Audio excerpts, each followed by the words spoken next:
Praise lord. మనందరి జీవితంలో ఒకటే క్వశ్చన్: ఎందుకు జీవిస్తున్నాం, ఎందుకు బతుకుతున్నాం, ఎందుకు అప్పులైన, ఎందుకు ఇబ్బంది అని, ఎందుకు కష్టాలు, ఎందుకు వేదనలు, ఎందుకు శ్రమలు అని ప్రతి ఒక్క క్రైస్తవుడు జన్నిటి గురించి కొద్దిగా ఆలోచన చేస్తూ ఉంటాడు. కానీ ఈరోజు దేవుడు నీతో మాట్లాడుతున్నాడు. శ్రమలు, పోరాటాలు వస్తాయి. ఈ శ్రమలు నువ్వు పడిపోవడానికి కాదు, శ్రమలు నీకు వస్తున్నాయి.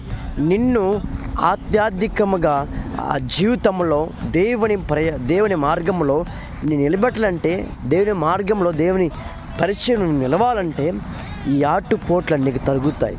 ఈ ఆటుపోటు తగిలినప్పుడు నీకు అనుభవాలు ఏర్పడి నీ జీవితంలో దేవుడు ఇంకా దేవుని స్వరూపంగా నిన్ను మార్చుకుంటాడు. దేవుని కోసం దేవునిలాగా మారిపోదాం నీవు నేను, బ్రదర్, సిస్టర్.